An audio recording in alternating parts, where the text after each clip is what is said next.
Welcome to the 2023 Dining Executive Council.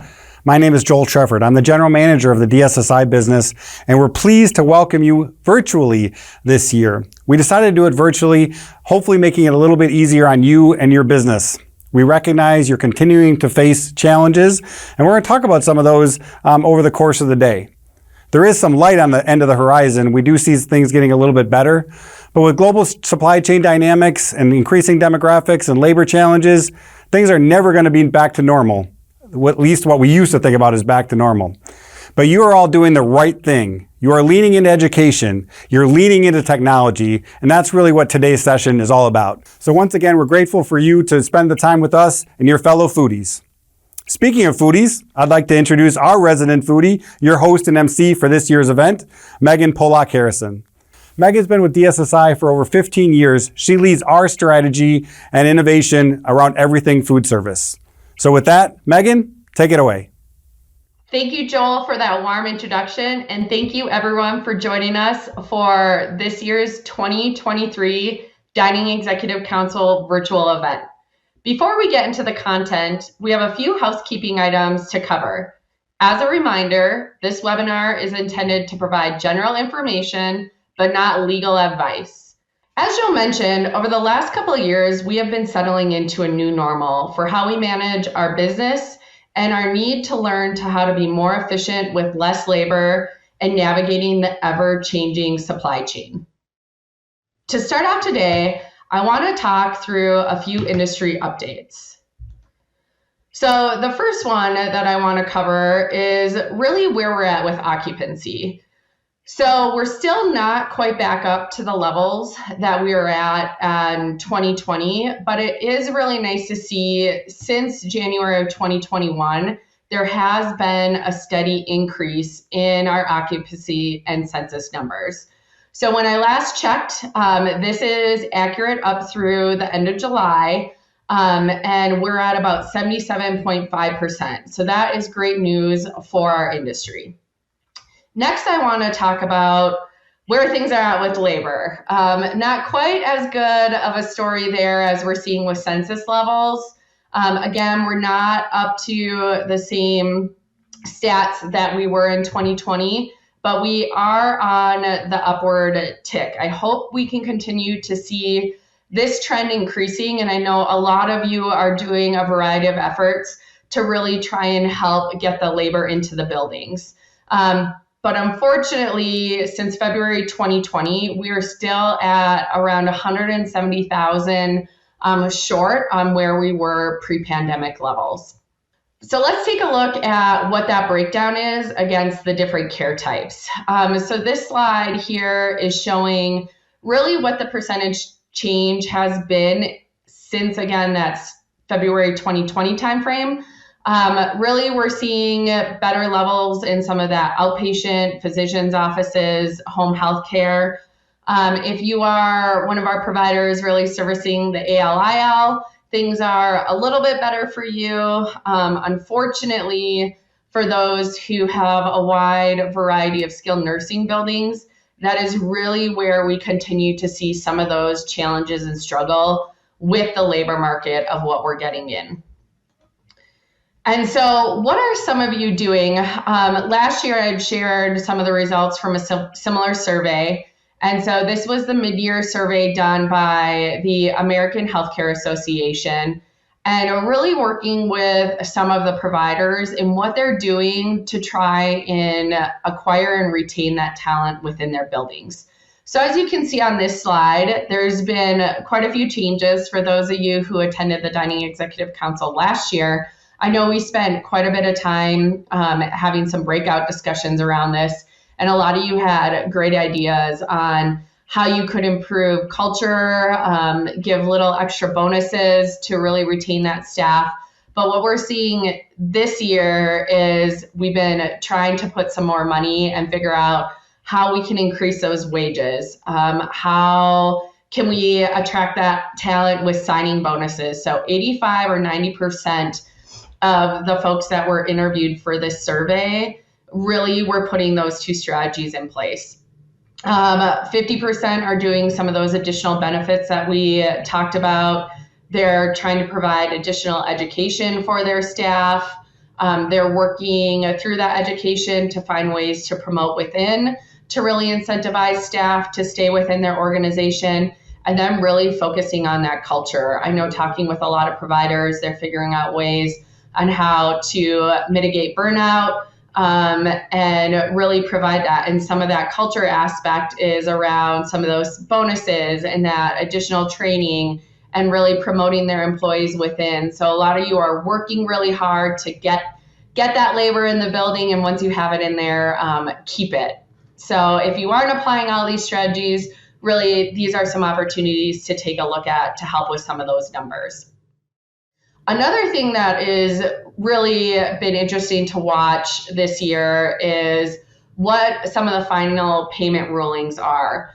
And some of the different regulatory changes. So the biggest one tying into that labor component is really, what is the ruling going to be on that staffing mandate? It has a lot of you very anxious around that. You can see here in this chart that 83% of you are very concerned of what that ruling is going to be.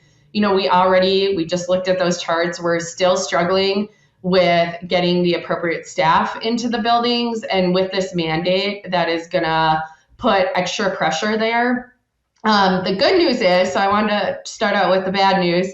I guess it's not bad news yet because we don't know if the ruling is going to hold, but there has been an increase in that net market basket. So what the ruling came through recently was that the net market basket is going to increase 4% on some of the reimbursement dollars. This should have a flux of about $1.4 billion coming in for fiscal year 2024. So hopefully that will help the providers receiving Medicare payments with some of the relief that we're seeing with increased cost of goods and increase in what you're having to pay staff to offset some of that. One thing to keep in mind with that 4% increase, that increase isn't going to hit all of the markets exactly the same way. So more of the rural areas may see something closer to a 3% increase on that, whereas the urban areas are probably going to see closer to that 4.1%. So when you're thinking about budgets for fiscal year 2024, that is something that you're going to want to keep in mind. So with that, I want to have a little bit of fun. You know, we talked about it. We're continuing to figure out how to do more with less with our labor. You know, good news on some of the reimbursement increases, but we are still trying to figure out how we can combat some of those rising costs of goods, the continued inflation that we're seeing in food. And so for those of you who have attended the DEC in the past, I always like to talk about what are some new innovations, how can we leverage that technology to help us in some of those areas. We've been hearing about robotics the last couple of years. It's been great to see that some of our customers are implementing that. There is quite a bit of change management to implement that successfully. So I wanted to kind of take a little different shift of maybe something that you can use from a tech standpoint that's going to be a little more accessible for everybody. And so if we were live, I'd really ask for everyone, you know, in person to give me a show of hands who has played around with ChatGPT. So I'm going to guess some of you have, some of you maybe aren't quite sure what I'm talking about, but I want to do a quick demo of ChatGPT and give you guys some ideas of how you can maybe use this, share it with some of your communities on how to maybe come up with some ideas to use up some leftover food in your operations to create a special or a soup. Or who knows, maybe if after I show you what this is, you're not comfortable using it in your communities, you can do what I do sometimes and use it at home when you really can't decide or think of a recipe. I encourage you, go open up your fridge, look at what you have in there, pop some of these ingredients in and see what it outputs. So right now we're going to jump over to ChatGPT and we're going to play around with creating a recipe with some of the ingredients that you see on the screen here. All right, so for those of you who maybe never used ChatGPT before, this is free. You just have to sign up for an account and you can go out to chat.openai.com and you can play around with all kinds of fun stuff on here. So if you haven't used it, I really encourage it. A lot of businesses are encouraging their employees to utilize it. I'll put in the disclaimer, you always want to double check the results that it provides for you. But I've been having a fun time playing around with it for recipes. So what I'm going to put into ChatGPT is I'm going to ask it to create me a recipe using some combination of the following ingredients. And so I'm going to put in the ingredients that I had on the slide before. So I'm going to put in chicken breasts. I'm going to add some carrots that were left over, maybe some frozen peas. And then, I have a few extra eggs that I need to use up. And you know what? Also, I wanted to create a dessert. And I'll say, can you create me a dessert I have some leftover chocolate sauce in my operation and some graham crackers.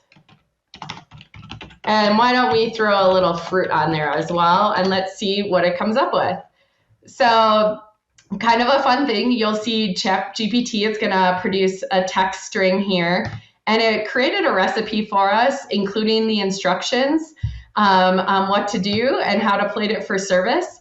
And then you'll see it actually is producing a second recipe for the dessert item. So I'm going to scroll up here just a little bit. So it created a savory chicken and vegetable stir fry, having all the ingredients, the instructions, and then kind of does the same thing. And it came up with a chocolate fruit parfait with a graham cracker crumble. So again, kind of a fun way that,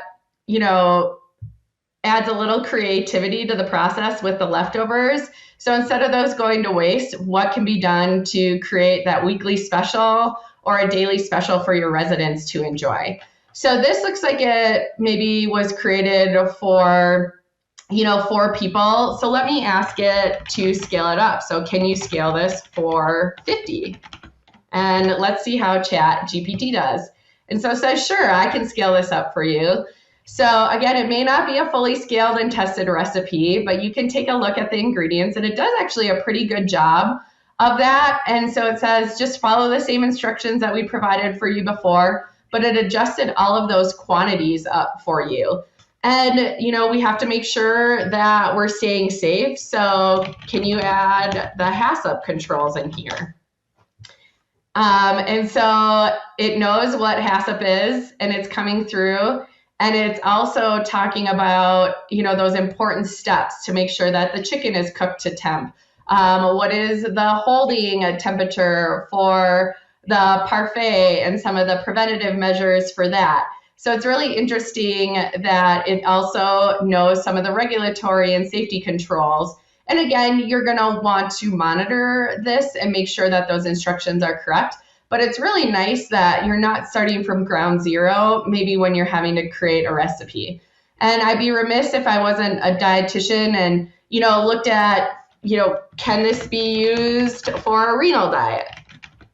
I know I have a renal patient in that might really like this. So let's see what ChatGPT does with that. And so again, it is talking about why it's adapted, how it can be adapted. And one of the nice things that I also appreciate at the end of this, when it kind of comes through and talks about the different adjustments that you may need to make for that diet order, it does also tell you it's essential to consult with a registered dietitian who specializes in this to make sure that the guidance is appropriate for the residents within your community. So I do appreciate that it also adds that little extra check. But again, I wanted to show a very accessible, nice way that you can maybe get some ideas, share with your community, share with yourself on how we may be able to create. So in this next slide, I have a great picture of what it recommended with that savory chicken and rice and egg stir fry, along with a beautiful looking parfait that you may be able to put out and share with your communities, or heck, even try at home for today. So now that we've had a little fun with some new innovation in ChatGPT, want to just share the agenda of what we're going to cover in the rest of our time together. So for the agenda today, I'm going to start out providing you with an update on where things are at with the supply chain. For those of you who have attended the DEC in the past or come to our forum presentations. Really since the start of the pandemic and some of the volatility that we've seen with rising food costs and inflation, this seems to be a popular update that the group likes to see. So I'm going to share that with you all today. Then we're going to be joined with some industry experts and manufacturers who really focus on that challenging category we've all been dealing with around supplements, and hear how they're going to be bringing some innovation to the market to hopefully provide a little relief there.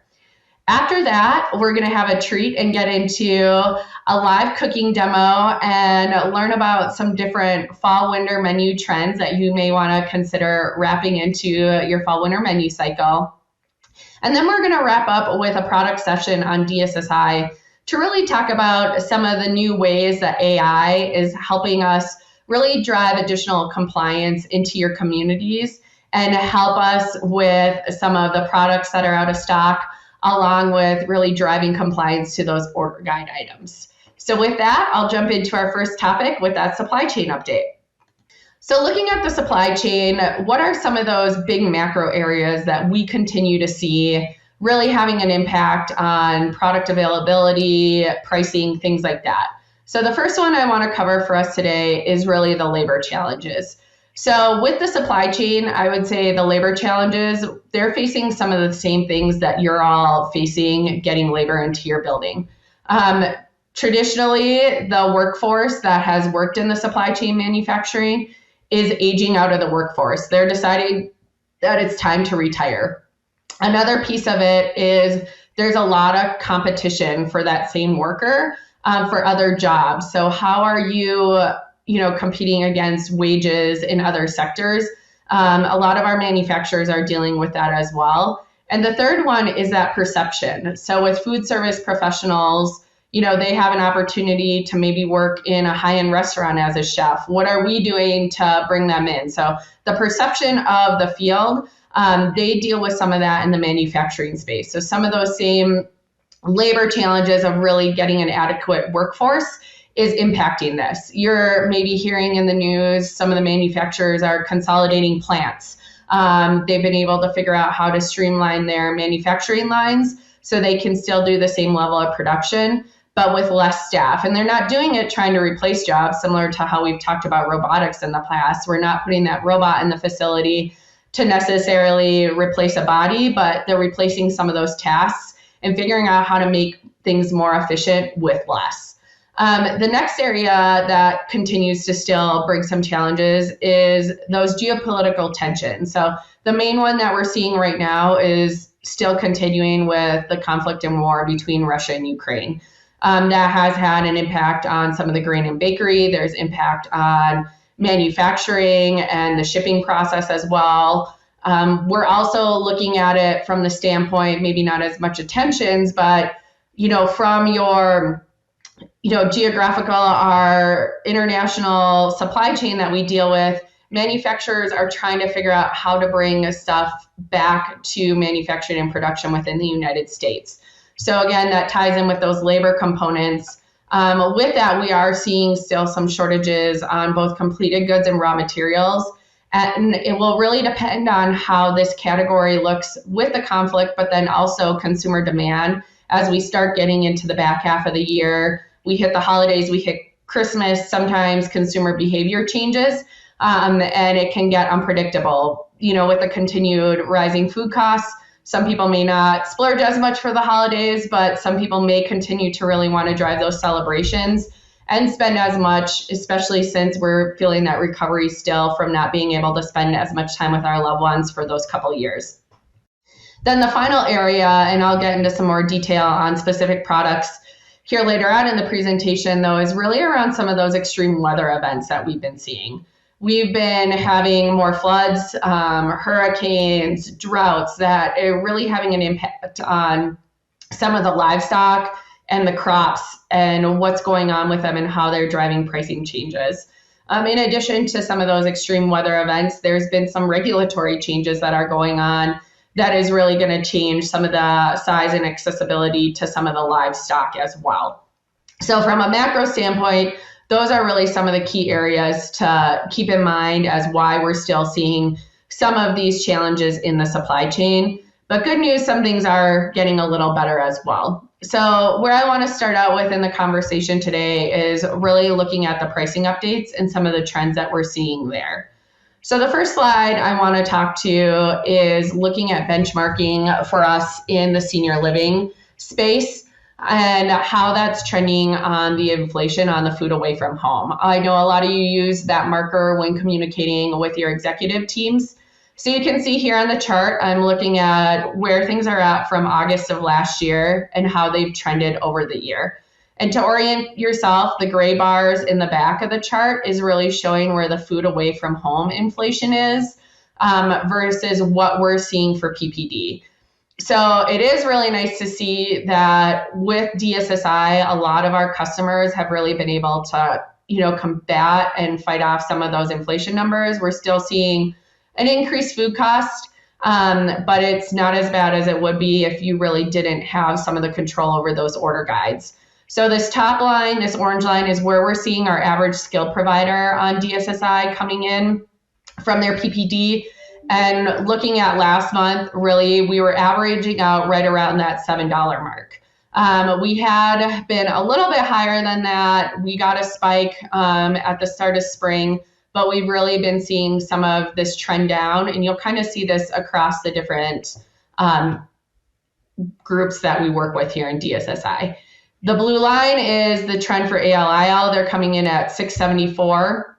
And then for this green line, this is really the customers that use our procurement services team. They get a little extra boost in that savings with some of our optimizations and our AI technology. But great to see overall that all three trends are going down and that PS best in class is hitting right around the 614 mark. Next, I want to go into the food inflation trends. So you can see here, I'm comparing the blue line is just standard inflation and the orange bar is that food away from home and how that is trending on the food away from home. So good news is it's trending down.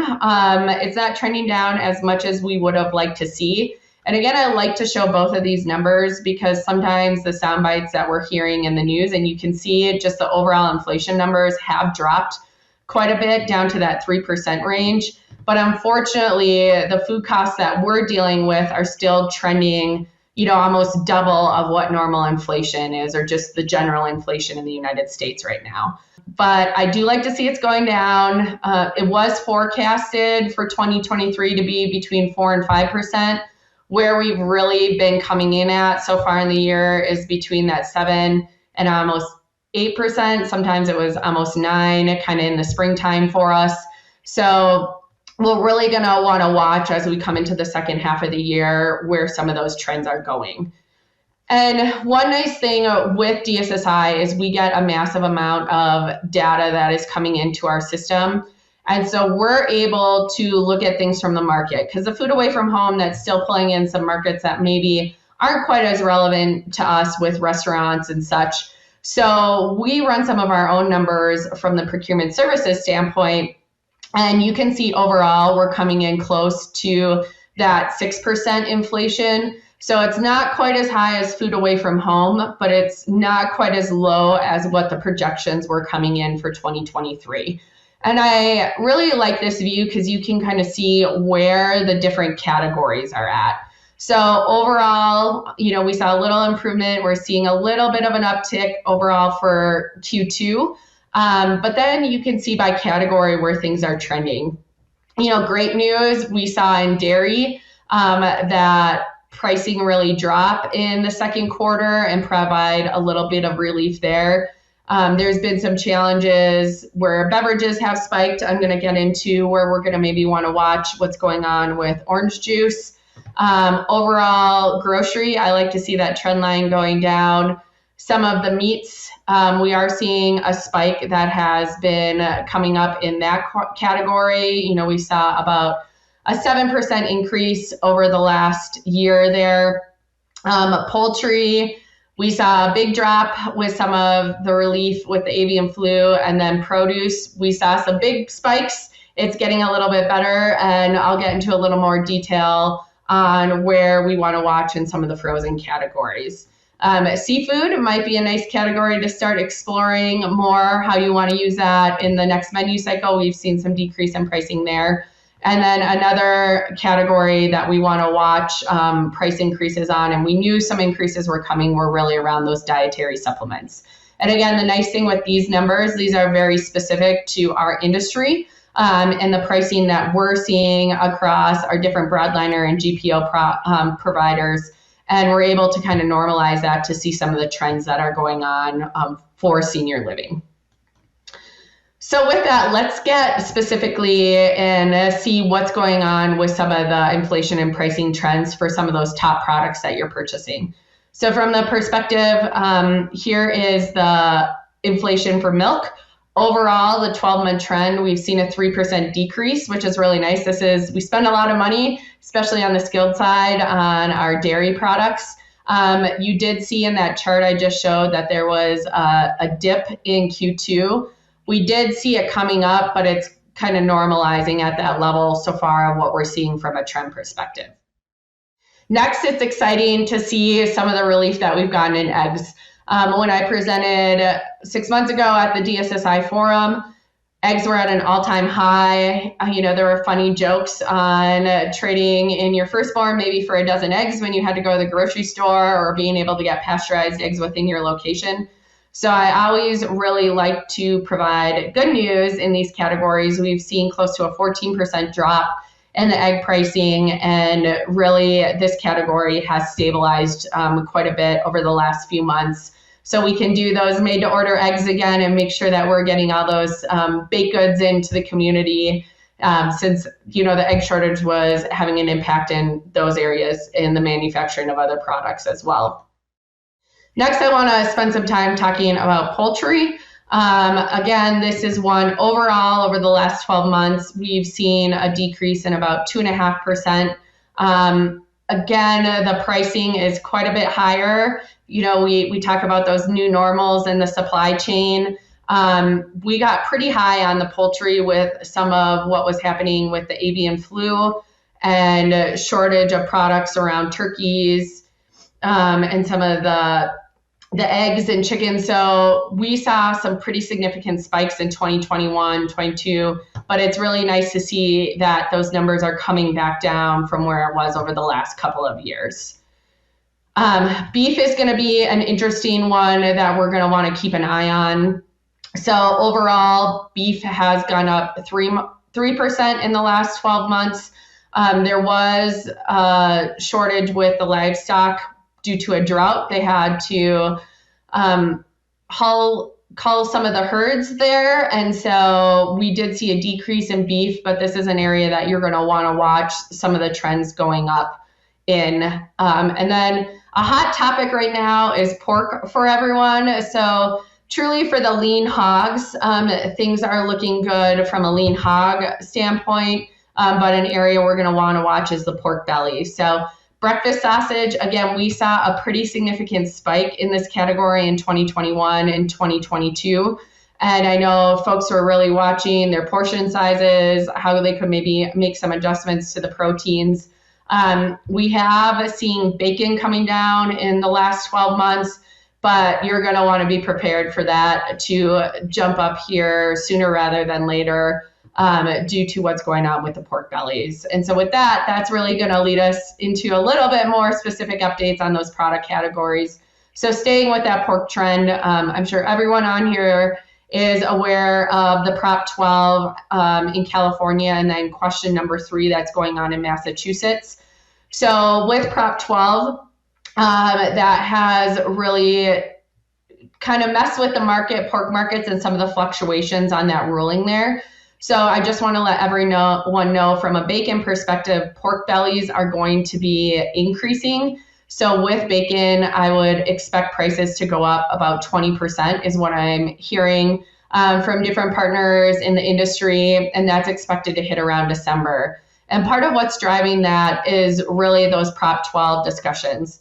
So that was supposed to be rolled out in various timeframes throughout the year, and it has continued to get pushed back. The most recent ruling for California is it is moved back to December 31st.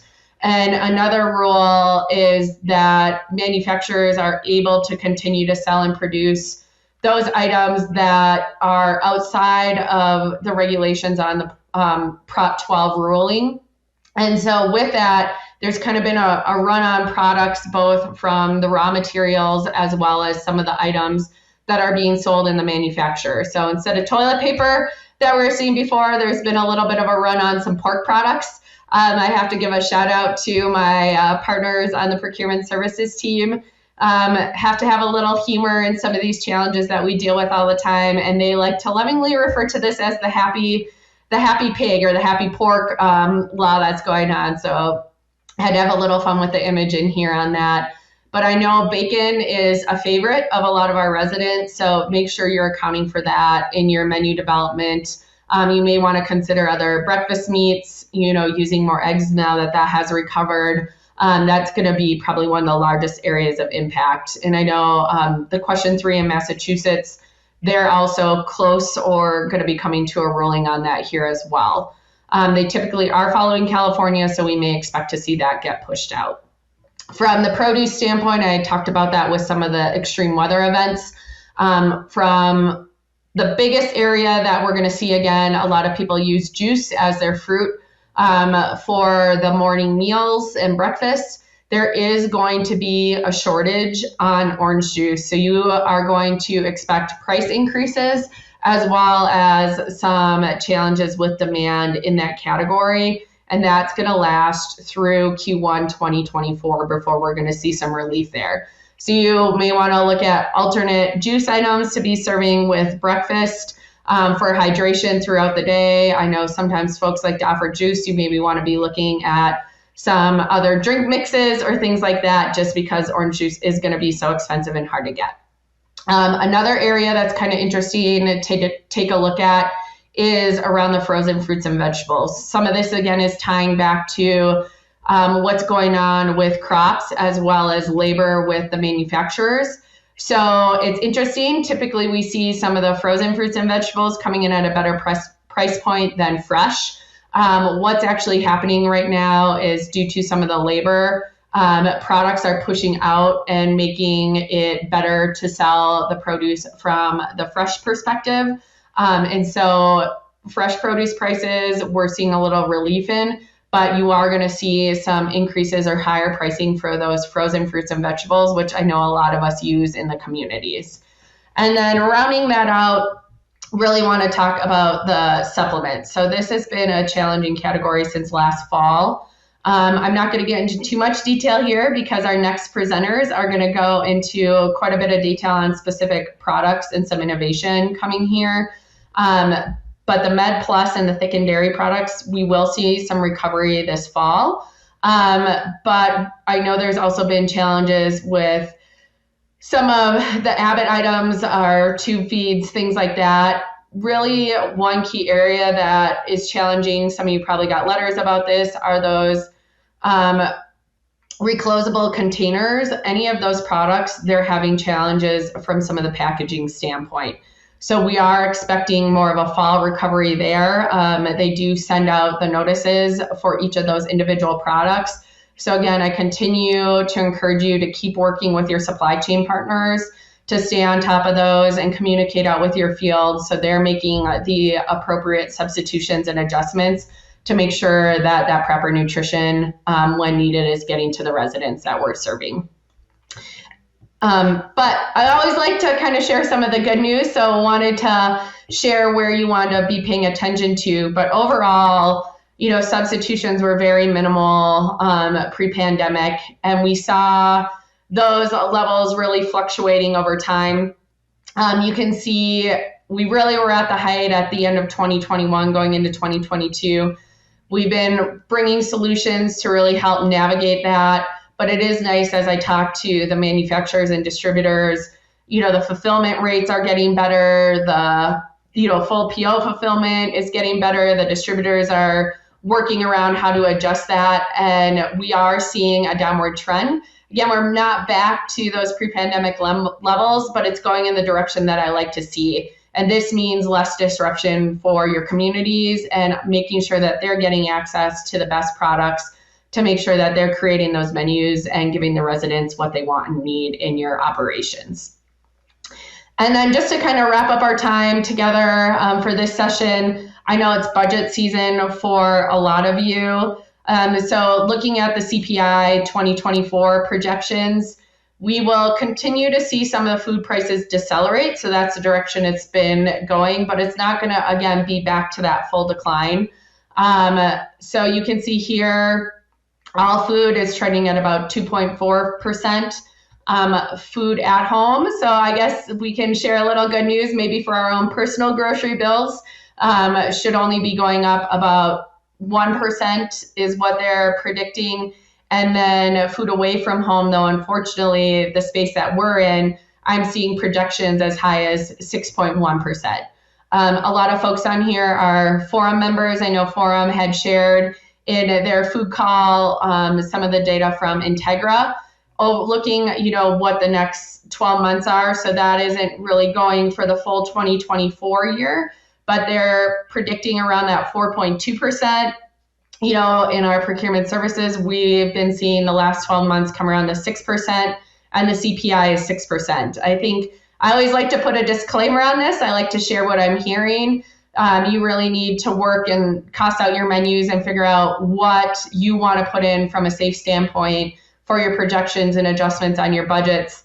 But it was kind of interesting. I was looking at some of the USDA projections for 2024, and just to show some of the uncertainty that we talked about at the start of this of what's going on, they said the range of error could be as low as, we could see as big of a 7% decrease in what we're seeing in food inflation, and as high as 9%.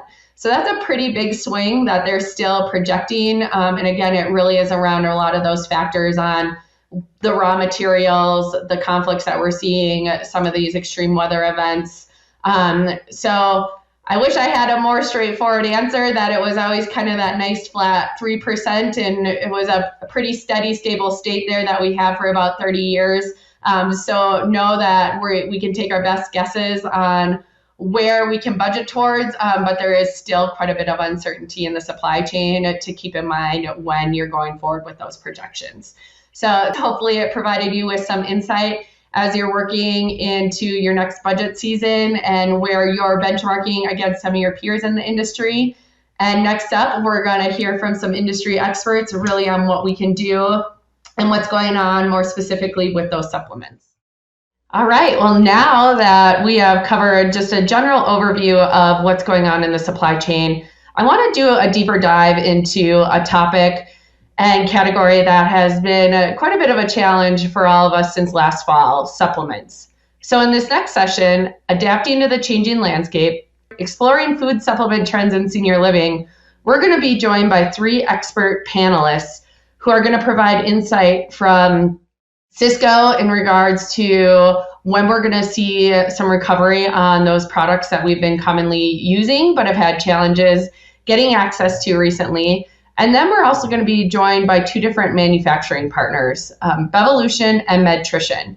I really thought it'd be interesting this year to get insight on what the innovation process is from our manufacturers as they look to explore really how they're going to help you with product updates when some of these things occur. So to introduce today's panelists, all 3 of them are registered dietitians. And as I mentioned, they'll be joining us from Sysco, Medtrition, and Bevolution. So first up, you're going to hear from Karen Horsley. Karen joins us with 31 years of experience with Sysco, holding a variety of leadership positions during her time. She is currently the Senior Director for Healthcare and Nutrition Services.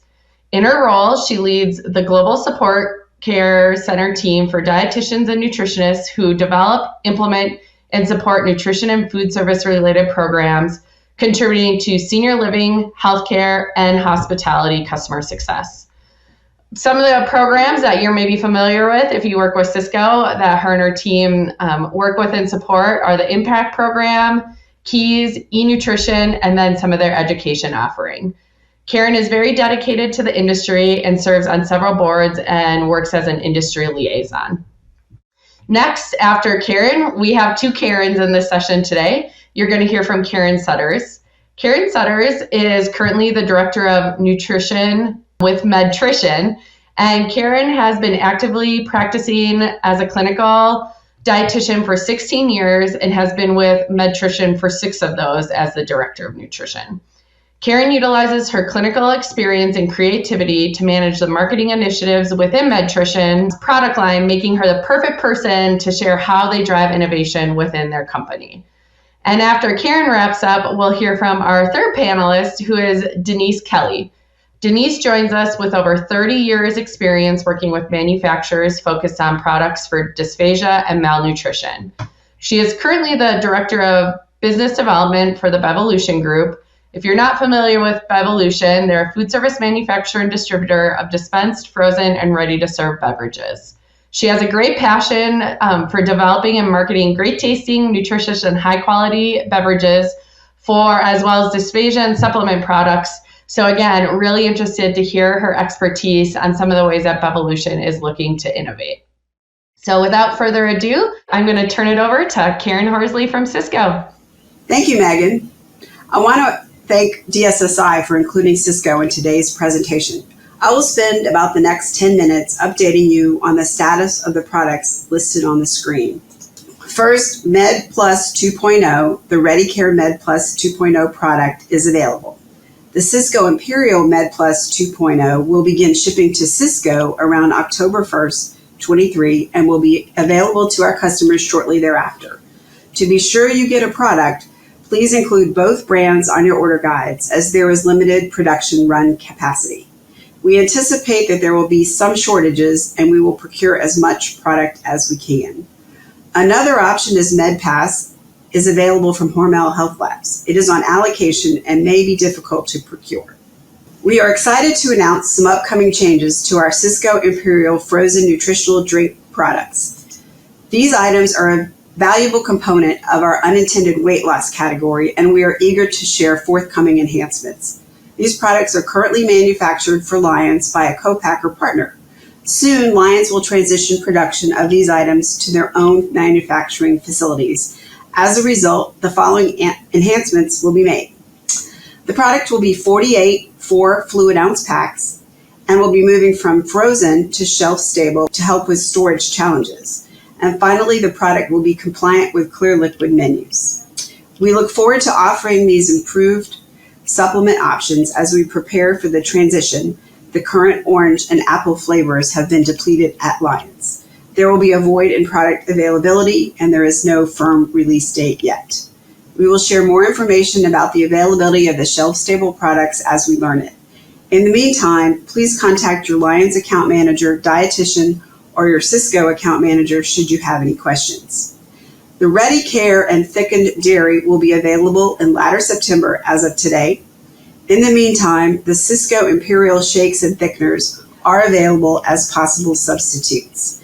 And finally, the nutritious treat is currently being discontinued by Lions.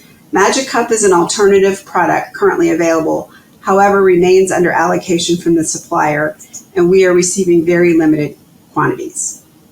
We are actively researching other product development options. As an alternative, we would recommend the Sysco Imperial desserts from Medtrition. Flavors include the new strawberry shortcake and apple cobbler. They have 200 calories and 9 grams of protein and are compatible with all ITSE diets. Another delicious option is gelatine, which provides 20 grams of protein and 160 calories and is available in a variety of flavors. Last November, when product availability first became an issue, we released an extensive list of product alternatives with nutrition information, including calories and protein per serving and per ounce to assist in comparing available options. We provided 28 fortified recipes, which included a variety of supplements, desserts, potatoes, soups, and beverages.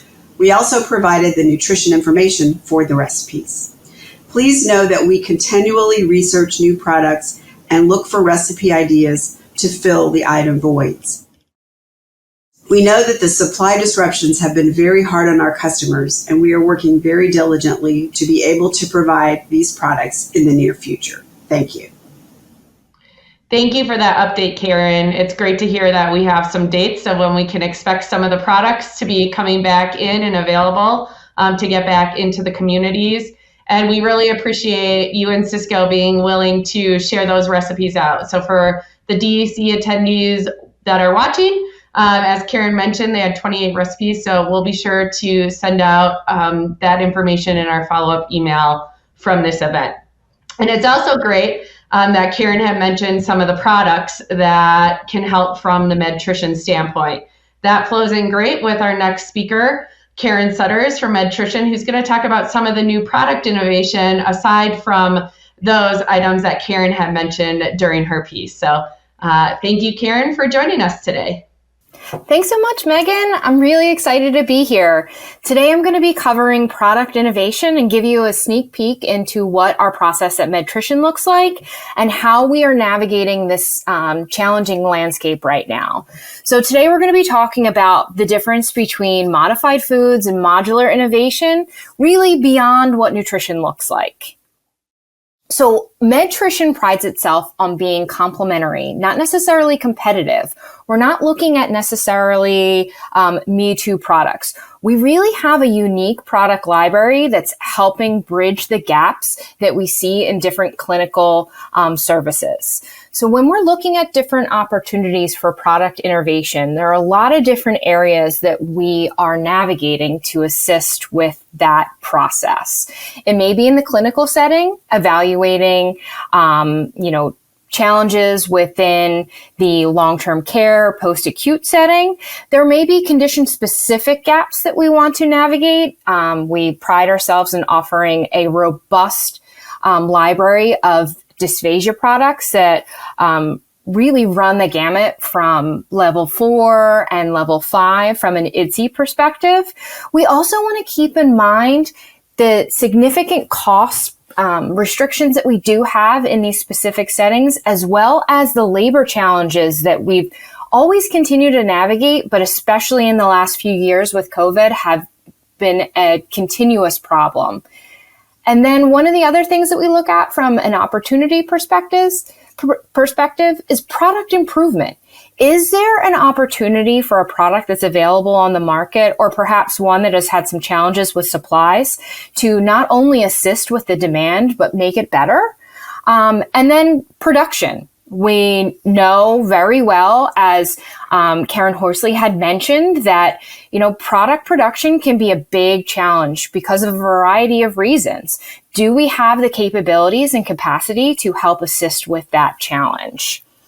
So I want to give you a little bit more of a deeper dive onto what our process looks like when we're going through that opportunity perspective. So one of the things that we want to do when we're looking at our process for innovation is to look at how we are identifying opportunity. We do that through a variety of ways. We have both internal and external opportunities for identification. Next, we look at market potential. Is this something that is going to be of benefit to a large portion of the people and customers that we serve? We're looking at our manufacturing capabilities. Although this may be a market opportunity, is this something that we can actually do? Do we have the capabilities to actually bring this product to market? And then we start the feasibility discussion. Okay, so from an R&D perspective, we're looking at a formulation. Is this actually possible? What does this look like? What kind of ingredients are involved? What do we need and what can be left out? From a functional perspective, we're looking at who is going to be using this in the market? How is it going to be used? Can it serve multiple audiences to be able to, make people feel better and solve a problem? And then the other piece that we do from a feasibility discussion is forecasting. What does the future look like? Do we have the capacity to hold, say, frozen product in our warehouses to bring the demand to the market in the appropriate amount of time? From there, if all of these are a go and we can handle it, then we start looking at ingredient sourcing and costing, and then moving on to the next steps. All of this takes a lot of manpower, a lot of initiative, and a lot of innovation. But ultimately, if it all falls into the right place, we're able to bring a product to the customer to, like I said, bridge that gap. One of the things that we're working on right now that Karen had mentioned is the frozen treat opportunity. So right now we are about 4 steps in. We started with the opportunity of really identifying that the dysphagia market is something that needs assistance. That frozen treat has been very challenging to get to our post-acute setting who utilize it so much, both for the dysphagia benefit as well as the nutrition benefit. We've discussed the market potential with our teams, and then it's moved on to the next steps where we're looking at the nutrition panel, the product makeup, product claims, what that is and what that isn't, and how we move forward. We also discussed with our food scientists and innovators, are there any improvements that we want to make to the product? Is there anything that we can do better? And then we look at the plant manufacturing opportunities and capabilities. A lot of times we have these great ideas for bridging the gap or providing opportunities and adjustments to the product lines. But when you get down to it from a manufacturing perspective, it's just not something that's possible yet, or you don't have the manpower to do so. In this case, we have moved it forward. We have a bunch of viable options. So we went into the R&D process, and I'm happy to say that we've moved on to the next step, and we do have some formulations in place that are going through review to be able to bring something to market that may be a great alternative to that frozen treat that we've been struggling with getting for a significant amount of time now. All of these initiatives that come into play are a really important perspective to determining what the appropriate next steps are for product innovation. While it's usually not a straight line from idea to implementation, we're excited at Medtrition to take up that challenge. And we hope to be able to provide something that gives a solution to this gap in the market soon. Thank you so much for your time today. Thank you, Karen. Really interesting to hear the perspective that you have to go through as a manufacturer to get these products to the market. I know in talking with our customers, oftentimes they don't understand, why can't there just be something new that comes? So really getting into some of the specifics of everything that it takes. So we really appreciate Medtrition jumping in there and trying to solve this really challenging problem that we've been experiencing over the last few months. Well, actually more than a few months. So thank you for your time today. And next, we are going to bring on Denise Kelly from Bevolution. So she's going to be bringing just another insight from another manufacturer on some of the other unique products that are being explored to really help you and your residents with those needs around supplementation. So Denise, turning it over to you.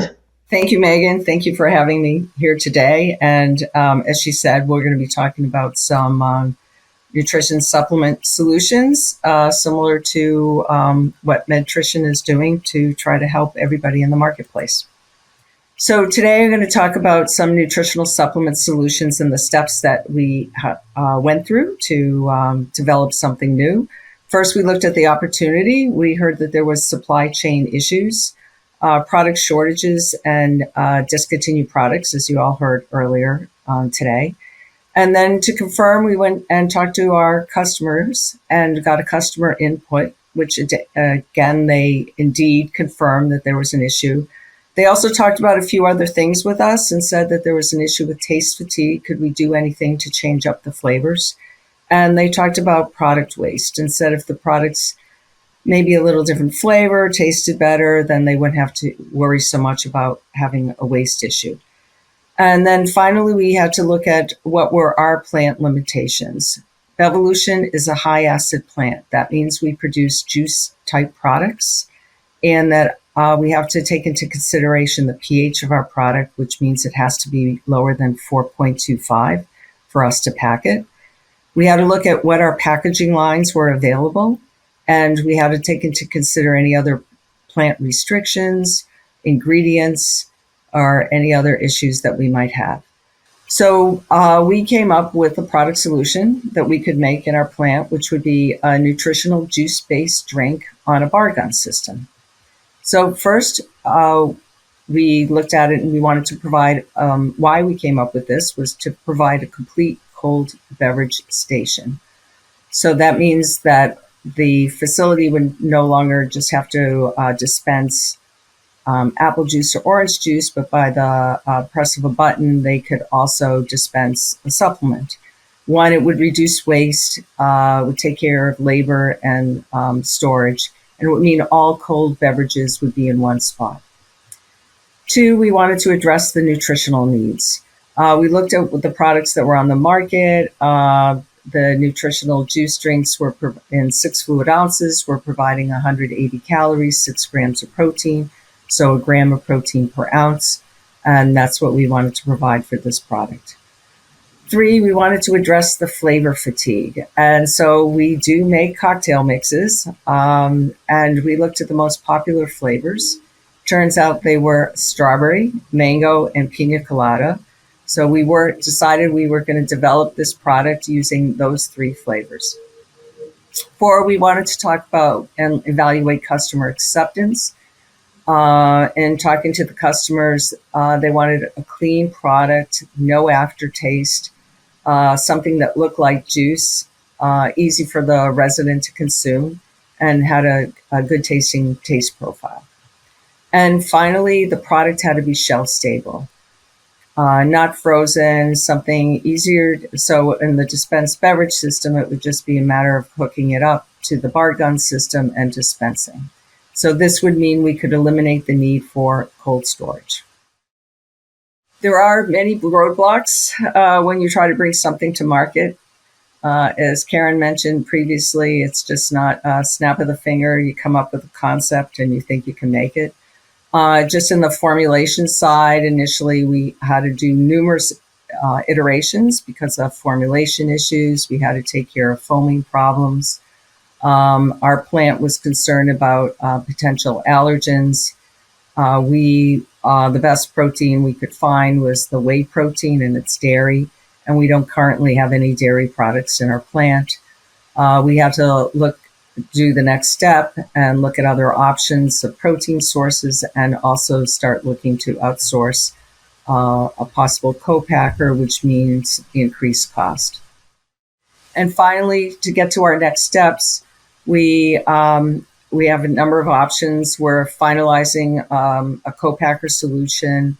We're evaluating pricing.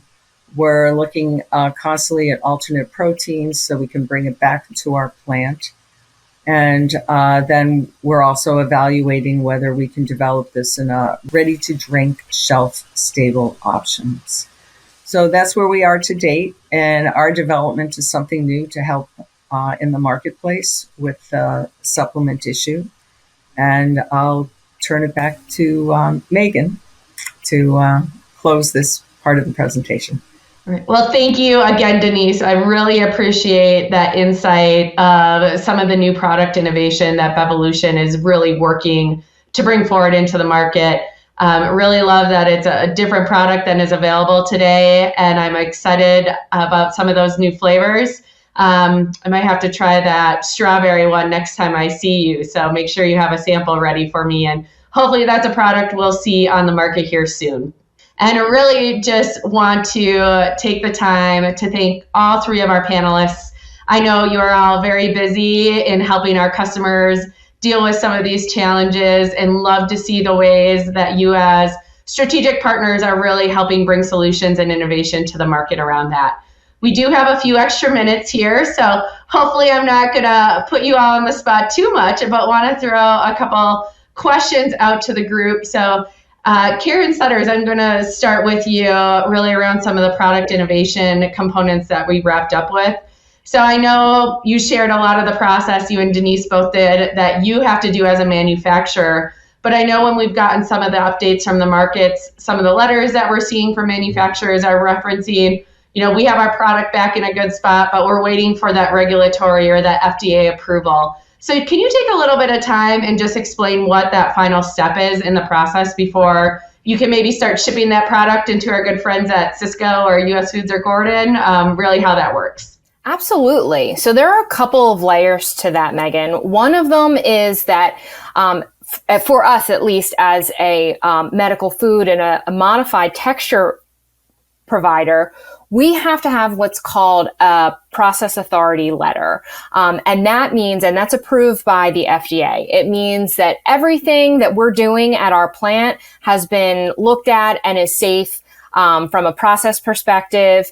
And we have, all of our ducks in a row to make sure that we're getting the product that we're saying we are doing to the customer. We also have to keep in mind when it comes to production and shipping too, there is a process of making sure that the product was produced safely as another check and balance system. So you have micro testing before the product is shipped out to the distributor like Sysco, like Karen, and making sure that's safe too. We have to wait on that as well.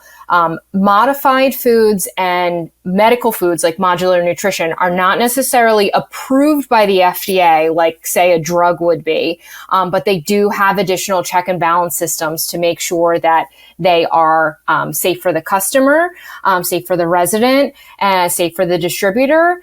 And also keeping in mind that everything that we're saying that we're doing. So there are certain claims that we have to go through our internal regulatory department to make sure that those align with the restrictions and recommendations from the FDA and the USDA as well. So there's a lot of back end stuff that needs to go and fall in line before a product can be shipped to the distributor for our customer base. I hope that answers your question. Yeah, thanks for that little extra insight that you provided there, Karen. And again, maybe if you don't have this answer, just let me know. But out of curiosity, from the time that they start that micro testing, when does production usually start so that it can start shipping into locations or the broadliner to start ramping up inventory, or does it really vary by product? So from a micro testing perspective, that's typically quick, and that typically happens after the product has been produced. That PA letter that we were talking about, though, that goes through the FDA, that approval process can take a longer period of time. So that's sometimes where that stopgap is for getting the product into production, because you must have that before the product goes into production. That's awesome. That is really helpful, because I know sometimes in working with the different providers in the industry, I think some of us who work in it day to day, some of us foodies, as dietitians, can understand why we can't just get these products out of thin air. But it's been interesting. I've talked to some of the executives at these, and they're hearing from the field some of the frustrations from their administrators or their clinical team that they maybe can't get them. And so I think this is really helpful information for the attendees to really understand that full process, and maybe why it's just not, well, this manufacturer stopped producing something, we don't have another product in the market within a couple months. It can be a pretty extensive time frame. But again, really appreciate both Bevolution and Medtrition taking a look and really driving that innovation to help make sure that our residents are taken care of and we have all of those right products needed. So thank you again, both to you and your companies, for what you're doing around that. So Karen Horsley, I'm gonna put you in the hot seat this time. And, really appreciate, and we know supplements are a big part of what we do in supporting the care and nutritional needs of the residents that we all serve every day. But love that you started out talking about some of the fortified foods and how we can maybe do food first with those residents. Karen, I know you and your team do a wonderful job and spend quite a bit of time working probably with many of the people on this call to get good menus out there that the residents love and enjoy. And, with some of the challenges that we've seen with supplements, can you talk about maybe some trends that you've seen in changes with the menus, or how some of your customers have worked some of those fortified food recipes into their menu cycles and, kind of change that around as we've been working to get some additional products available to use from a supplementation standpoint? Sure. Thanks, Meg. We had a great time developing all of those recipes, or making sure that they were available in the database for our customers to use. And we were receiving a lot of requests for those types of recipes, so that it was to your point, food first as opposed to a supplement. We are looking forward to getting the supplements back in the market for sure. But the team got creative and we continue to look for additional options. Just last week, we were at a trade show and ran across a very good product that has some extra recipes developed. So we'll be adding those to the database in the near future. And we'll continue to research new ideas from new products that are out there. So thank you. Awesome. It's just great to hear how, again, you as partners out to our providers are really trying to help bring ideas and solutions and innovation to what they're dealing with every day so that it makes it a little bit easier for those in the field. We know that there continues to be some labor challenges, so anything we can do to really just help make things, recipes, products, supplements available to help with that, I know is greatly appreciated. So again, thank you all for your time today and appreciate the insight that you all brought. Thank you. Thanks, Meagan. Thank you. Well, it's great to hear that we're going to have some relief coming this fall in that very challenging category of supplements. And it'll be really exciting to see how some of the manufacturing partners that we heard from are going to be bringing some new products to market. So for the next part, kind of coming opposite of supplementation, as important as they are for our communities, we really still try and do that food first approach to get the nutritional needs of the residents that we work with met. So for the next session, Taste the Season, Epicurean Adventures in Fall and Winter Menuing, we are going to spend some time exploring some new ideas for your fall and winter menus. I'm sure many of you are right in the heart of planning for that. And it's really exciting for me this year. As long as I've been with DSSI, we've continued to have our food team grow and it just continues to get larger. So on the procurement services team, it's really been exciting to see. We have 7 culinary consultants now. We have a couple of interns really focused in on the culinary side of things with us. And we've been bringing in just some incredible talent that has experience in healthcare and on the culinary side. I know a lot of times with the DEC, we like to do some fun cooking demos or provide new ideas. And so it's really fun this year that we actually have a couple chefs that work on the team for procurement services as culinary consultants. And so this year, I'm really excited that we get to tap into one of those new faces that some of you maybe haven't worked with, who comes with an extensive background in senior living and acute healthcare. So I'd like to introduce Chris Connolly. And Chris is going to be doing a live cooking demo. But before I get into that a little bit more, just wanted to share some of the background on Chris. Chris has been with us a little over 9 months now. And it's truly been a pleasure having him and his experience and insight on the team. He comes with over 15 years in healthcare, holding a variety of senior leadership roles, really from that culinary perspective.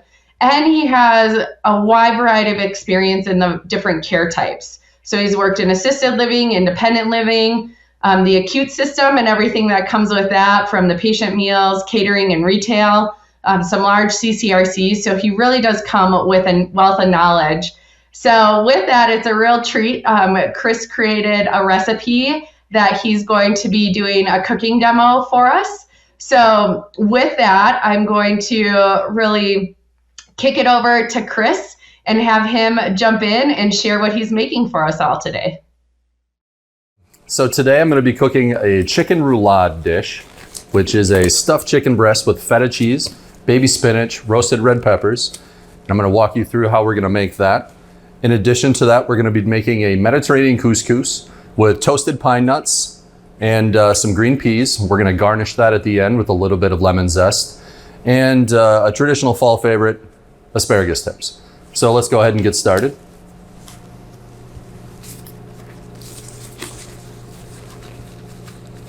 So something, if you're ever going to be pounding chicken breasts in your kitchen, it's a good thing to put a layer of saran wrap down to keep your splashing at a minimum.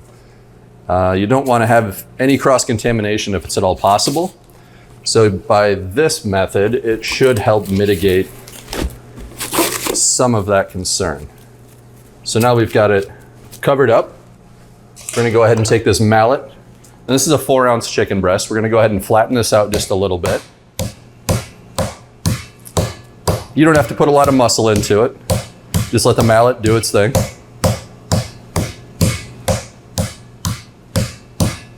That looks pretty good. Great. So now we're gonna go ahead and take this flattened chicken breast, kind of put it on the side for a moment. I'm gonna move this out of the way. And the next thing we're gonna do is we're gonna prepare the stuffing that goes into the chicken. And with this dish, since it's only feta cheese, roasted red peppers, and baby spinach, all we have to do is cut up our roasted red peppers just a little bit.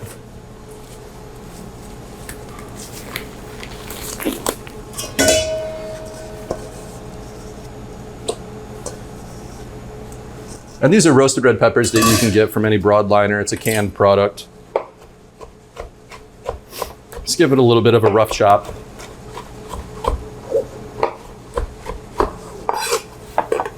Just like that. And then we're gonna take that. We've already got some spinach in here and we've got our cheese in here. We're gonna go ahead and add that to the mix.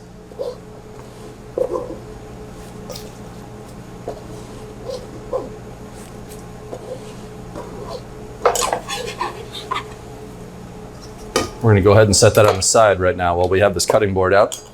We're gonna go ahead and trim up our asparagus.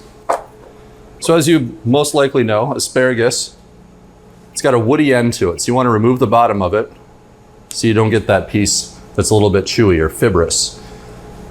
So at the breaking point is usually where you wanna cut it. So I'm gonna go ahead and line that up, the rest of my asparagus right here. Claw it, cut it,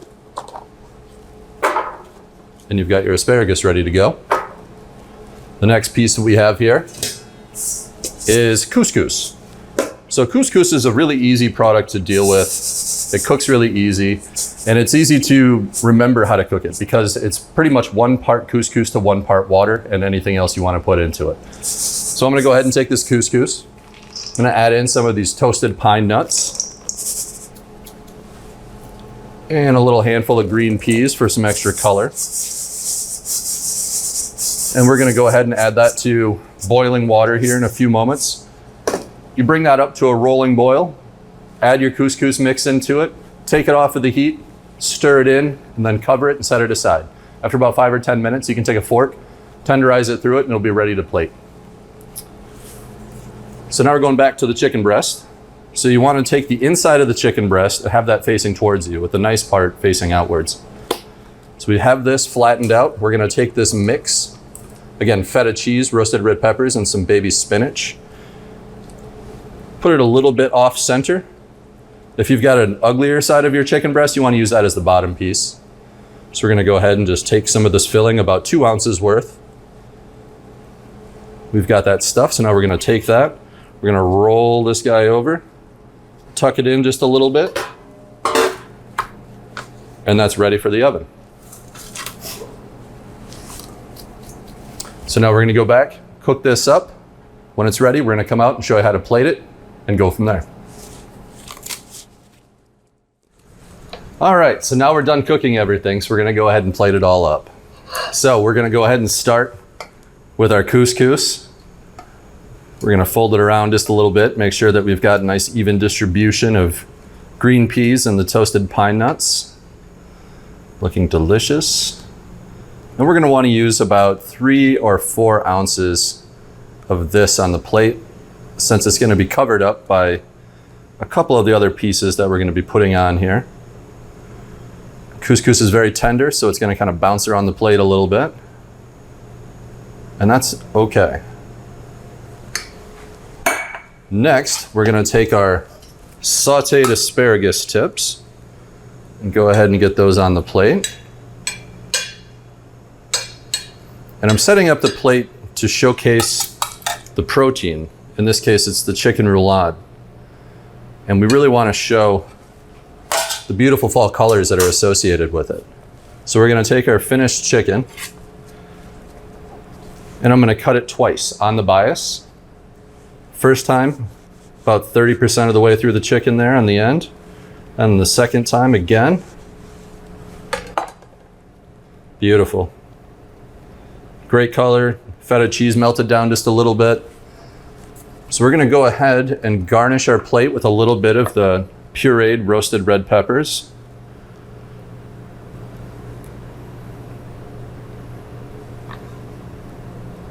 It's a nice tasty sauce. And we're gonna go ahead and add our chicken. Again, our chicken is the showcase of what we have on our plate today. So I'm gonna take this last piece and turn it the other direction so that it's facing out just a little bit more, a little bit prettier that way. And we're gonna garnish with a little bit of lemon zest on our Mediterranean couscous. It's got a fantastic citrus smell to it. Really lights up the room. And we also have some chives that we're gonna use to garnish the chicken. Just anywhere on here will do. And in this case, with the sauce on the bottom, this will work really well for an AL or an IL application. We're gonna plate it, we're gonna serve it in a restaurant, so we don't necessarily need that extra moisture on top of the product. Whereas where we have another dish, the same thing, if you're in a traditional skilled environment, instead of putting the sauce on the bottom of the plate, you can go ahead, when you take this out of the oven, you can go ahead and sauce right over the top of the cut chicken, and it'll hold a lot better, it'll stay a little bit juicier, and it'll actually pull in some of that roasted red pepper flavor. So we've got multiple applications for the exact same product. Looks a little bit different depending on how you do it, but it tastes wonderful. And everything that we have here today, our total prep time between all of this is no more than 30 minutes. It's easy to scale. The couscous takes no more than 10 minutes to cook. The asparagus is easy to clean, wash, cut, saute, that's 10 minutes maybe. And the chicken at 375 in the oven, about 17, 18 minutes is all you need. So it's quick, it's easy, it looks beautiful, it looks fancy, but at the same time it's very simple, and it's a crowd pleaser. People eat with their eyes, and the bright, vibrant colors that pop off this plate really kind of speak for itself on top of being delicious. So hopefully you enjoy this. You can try it out in your facilities, and there you have it. Chicken roulade with Mediterranean couscous and grilled asparagus. Well, thank you, Chris, for that amazing looking recipe. I'll be excited to try that at home, and hopefully all the attendees here watching will have a chance to share that recipe out with your communities, and they can make that delicious fall dish for all of your residents. So now we're actually going to bring Chris back in from the back of the house, and he's going to get into a little bit more detail on some of the specific product recommendations that he used to make the dish, some of the costing, nutritionals, and share some other fun fall and winter menu tips and ideas with y'all. So thanks, Chris, and take it away. Thank you, Megan. So let's take a quick look at the breakdown of this recipe. As I cooked it in the demo, we included pine nuts. And pine nuts right now are a little bit more expensive than they typically are. It ends up adding about 50 cents to the mix for each one of these individual recipes to be cooked and plated and served. So we're looking at an overall cost of $2.83 as is, with the center of the plate protein being $1.15, all in with the chicken breast, stuffing mix. Mediterranean couscous clocks in just over 70 cents, and the asparagus is just under $1 for about 4 ounces worth. Now, if you went ahead and wanted to omit the pine nuts from the mix, you'd save yourself just about 50 cents a portion. And if you're working in the skilled environment, that might be a better hit for you if you're being very conscious of your PPD numbers. That 236 is a little bit easier to swallow than the higher number that we had before. And if you omit that single item, if you omit that toasted pine nuts from the mix, you're not going to lose a whole lot of flavor. You're not going to lose the soul of the dish. In fact, most people wouldn't even notice that it wasn't there. So you won't lose a whole lot by omitting that if that's the case you want to do. But either way, it's a fantastic dish. It's under $3 all in for a fantastic, colorful fall dish. And it'd be a great thing to do to slide in on a day that you're maybe doing a continental breakfast or something for breakfast and lunch that might not be a high price entree, and you can kind of sneak it in that way and keep your PPD nice and low if that's the route you'd like to go. Talking about nutritional information here, I have to thank my wonderful friend, Megan, the dietitian, for putting this information together. You can take a quick peek at that. I won't dive too heavy into this, but this recipe can be spread across multiple diets by just making a couple of simple modifications, and feel free to work with your internal teams if you do want to use the recipe to make that spread as easy as you would like it to be, and you can make any changes that you'd like to see in that recipe to make that work for you. So I've also put together some suggested product numbers for the different items that I was using in that demo. And I've added Sysco, Gordon Food Service, and US Foods, which are some of our bigger broadliners that DSSI works with. And those are individual product numbers that you could search or reach out to your culinary consultant if you're a procurement services customer. And we can go ahead and add these things to your order guide, or you can go ahead and search them out and maybe see if it's something you already have, or if it's something you already have similar to. You can be very flexible about that process. But this is just a good note that depending on which broadliner you do use, these are the suggested numbers to look up those products individually, just to keep them in-house. Some additional fall and winter type menu ideas that I wanted to talk a little bit about today. A couple of my personal favorites. A fire roasted tomato soup. It's hard to beat a nice roasted tomato soup when the weather gets a little bit chilly. And you can do this in a couple of different ways. You could make it scratch. You could enhance an existing tomato soup recipe that you currently use. But the way that you could go about doing something like this is you take some fresh tomatoes, maybe some 5x5 or 5x6 tomatoes, core them, score the bottom, blanch and shock. And if you're not familiar with that term, drop them in some boiling water just for a few moments. It allows for that skin to peel off quite a bit easier. So just blanch them for a few moments, take them out, shock them in an ice bath, let them cool back down. That'll allow you to peel those skins off really easily, and you won't have to deal with those tomato skins getting into your soup and emulsifying them. Once you get that blanching and shocking done with those tomatoes, give them a nice little marinade, maybe some olive oil, some herbs, some salt and pepper. And if you have the ability to use a griddle or something that you can actually put directly heat onto, or a grill of any kind, it's nice to get a little bit of that char flavor onto those tomatoes. You don't have to go ahead and burn them up, but you just want to make sure that you cook them good enough that you get some of that flavor built in from that fire, and get some of that seasoning and some of that marinade built into that tomato. So then you can just take those tomatoes, add them back into your tomato recipe that you already use. Go ahead and pulse that a few times with an emulsifying blender. And then you've got yourself a brand new fire roasted tomato soup, which is great for the season. Another one of my favorites, braised short ribs.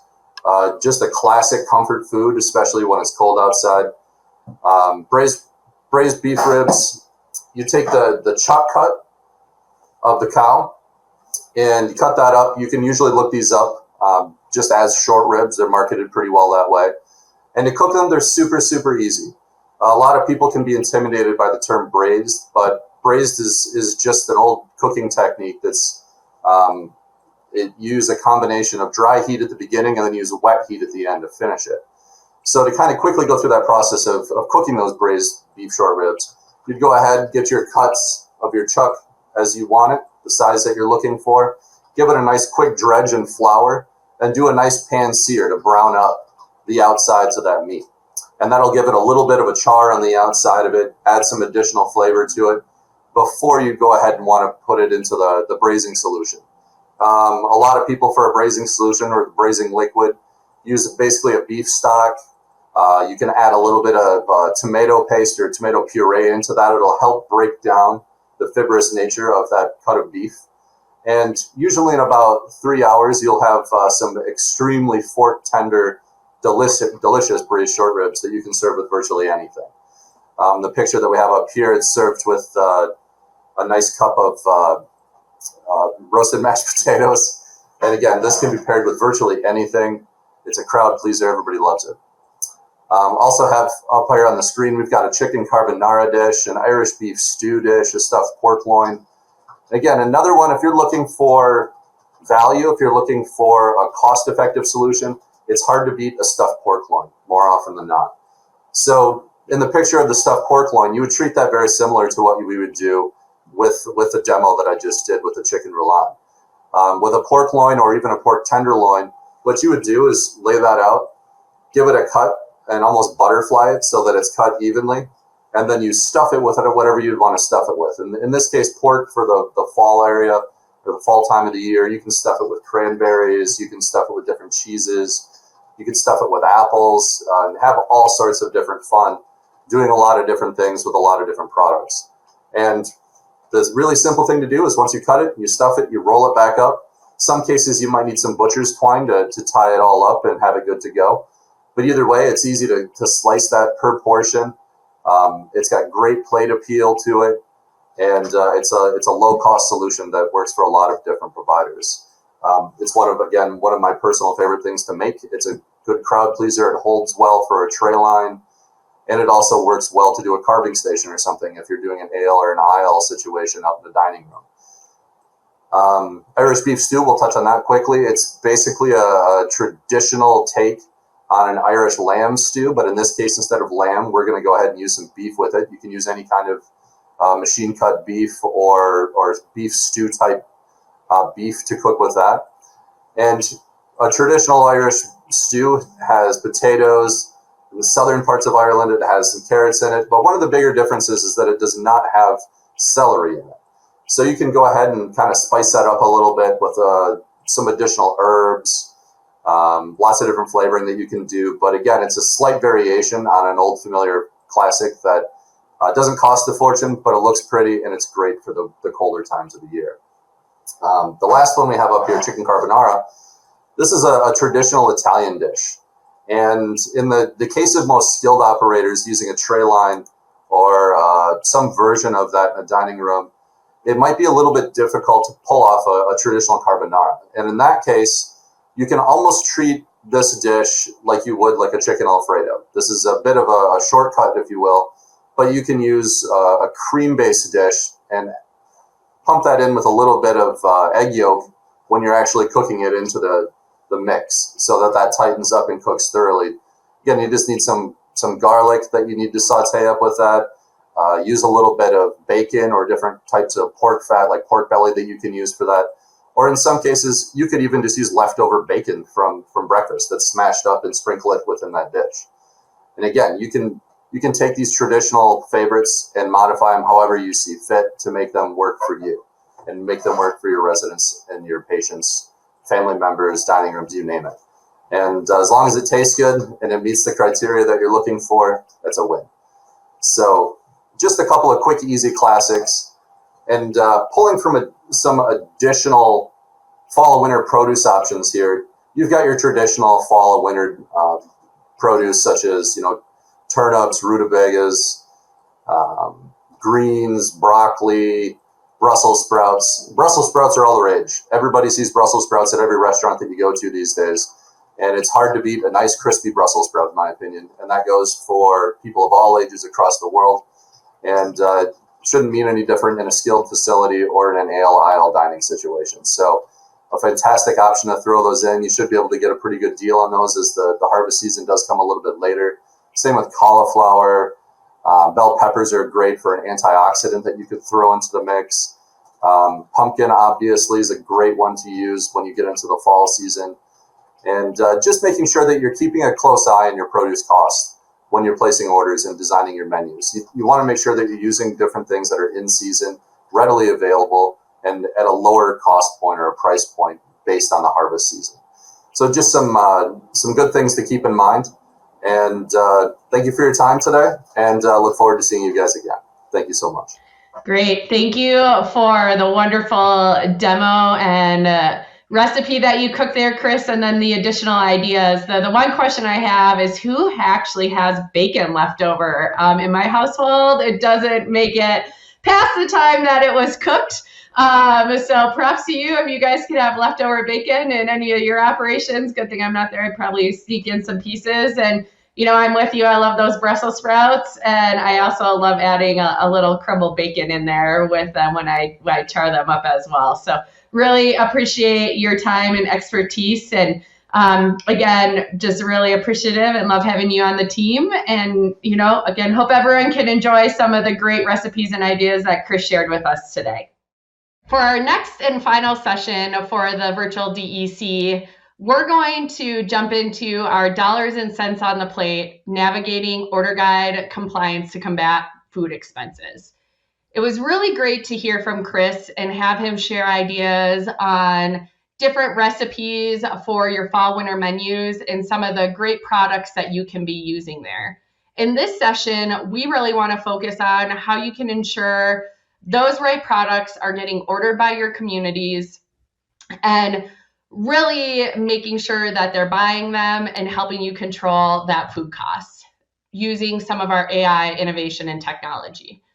So where I want to start is just recapping some of what we talked about with some of the trends impacting you and your communities right now. From the standpoint, we discussed food inflation. We may see some deceleration there, but it's still going to be higher than we probably like it to be, with some increases coming. So all the more reason to make sure that we're doing all that we can to make sure that you're really optimizing on the most ideal order guide products and driving towards that contract compliance.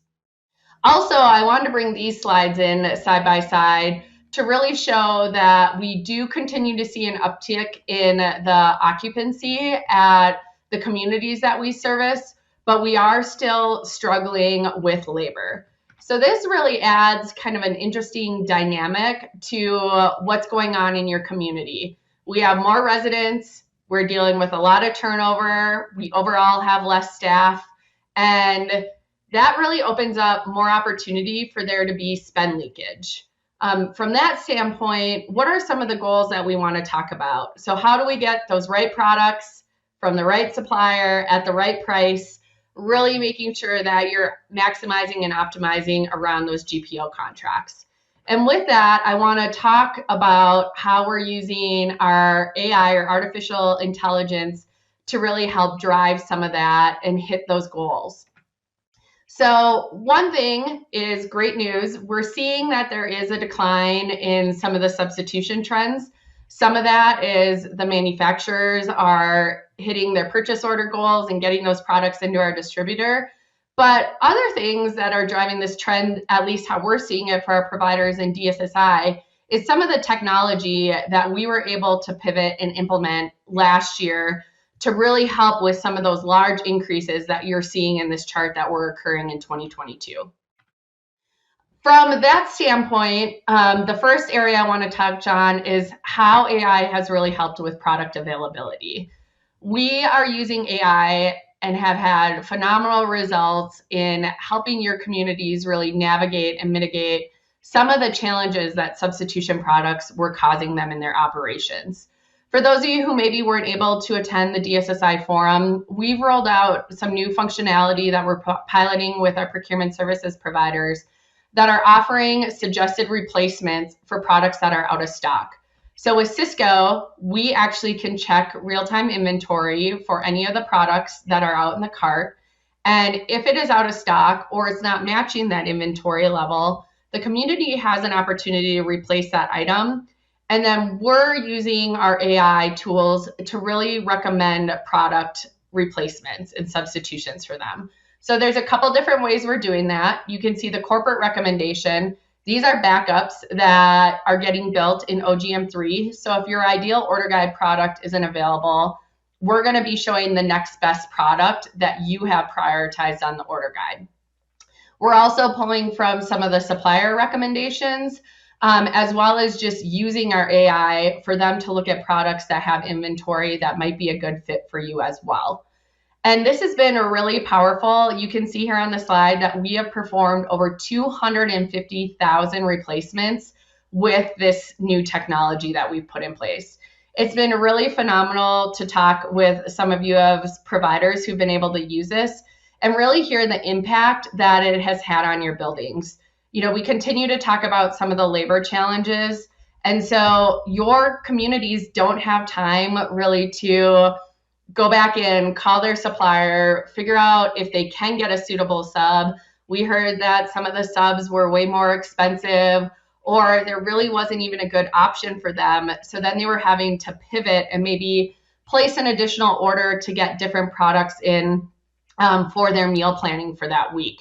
What I've heard from the field around this and some of the change management that it has helped with is they know at the time before they submit that order to their distributor, is this product available? Is there a good sub? And if there isn't, it's really allowing them to go in and pivot, choose a maybe new meal selection for that day, or a better suitable product. Maybe broccoli florets have been a challenge. So maybe they still couldn't get those frozen broccoli florets, and they were able to pivot towards a green bean or an asparagus instead, and do it before they ever even submitted that order, instead of waiting after the fact and being reactive to it. So again, that helps get the best contract price in. It's saving time for your communities.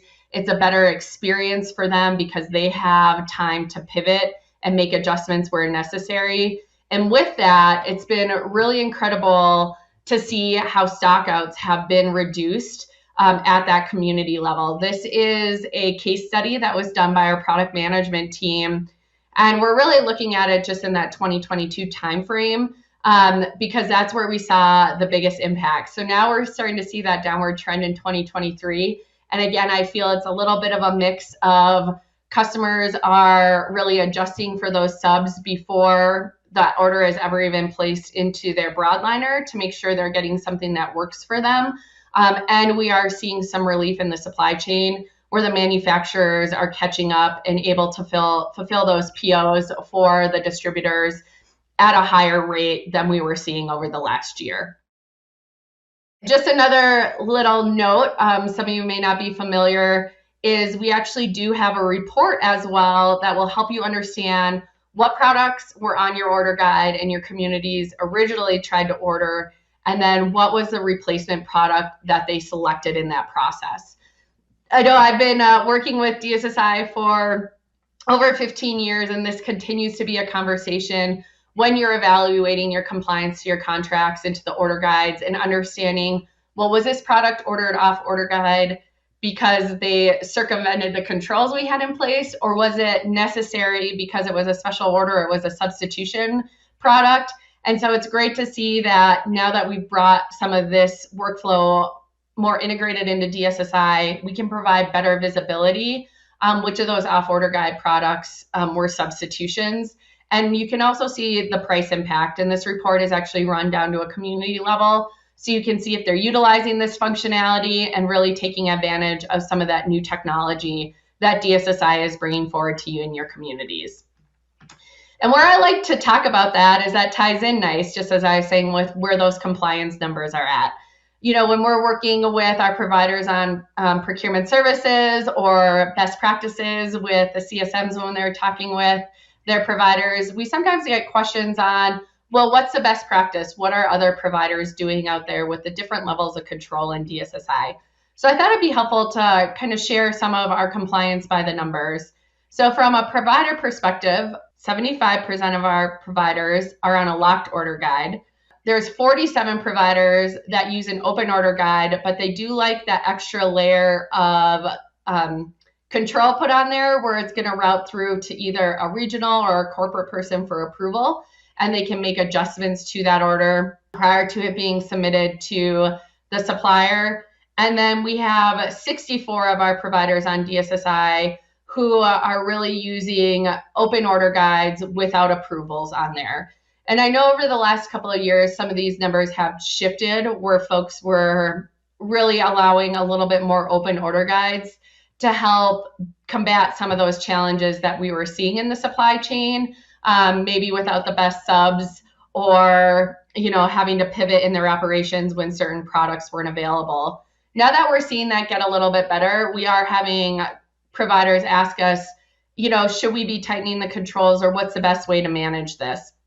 And, you know, if you want to understand some of those order guide compliance numbers, you can kind of see what those different levels of control do from a compliance standpoint. So I broke it up into two categories here. First, looking at those locked order guides. Overall, when a customer has a locked order guide with their broadliner, they're at 88% compliant to that order guide.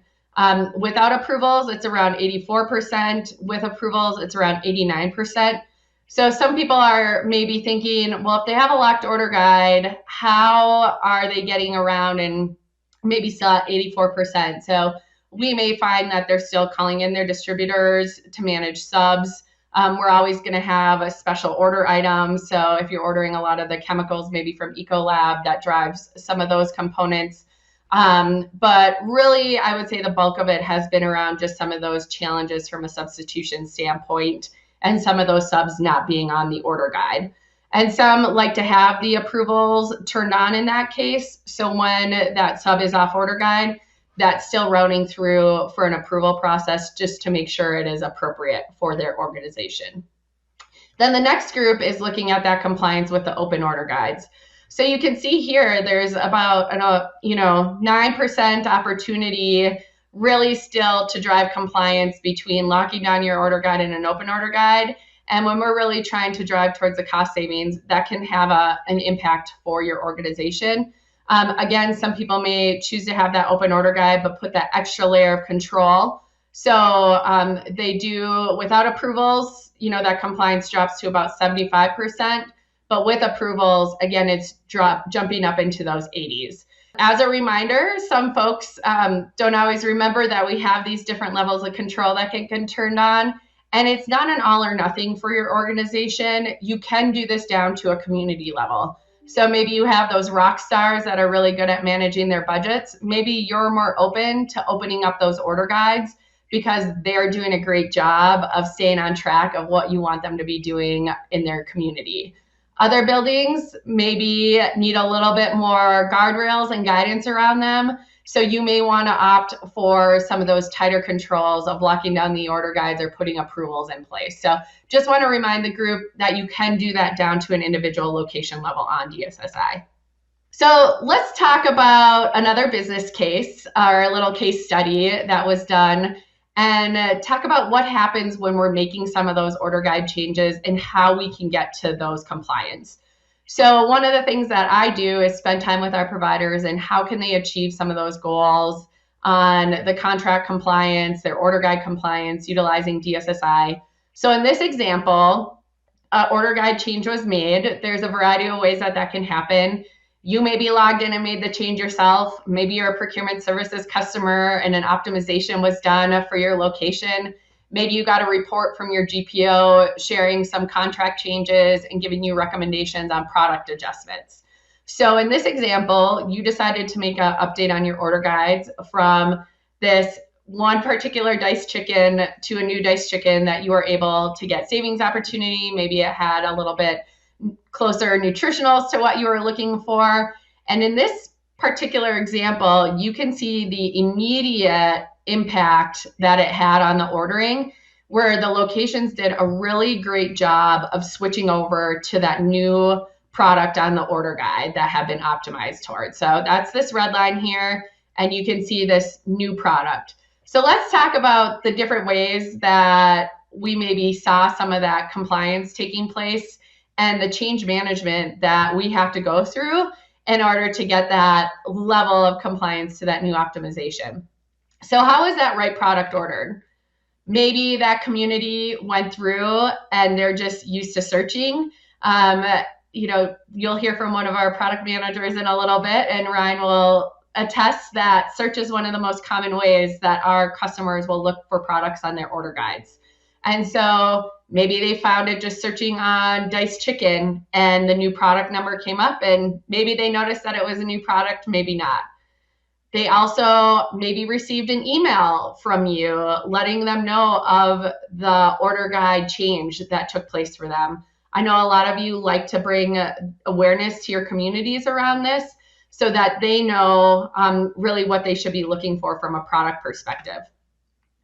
Maybe you posted a news message with that same crosswalk on it. I know this is something we'll do for our procurement services providers when we go through a large optimization, really bringing awareness of some of the savings and new product opportunities we really want them to be using. Maybe some of you are using a block and redirect. So this is an area where customers maybe have more open order guides and some of those high volume, high rebate, value products, they really want to make sure that they're moving away from the old product that they still have access to if they're ordering off order guide, and move them towards that more compliant product.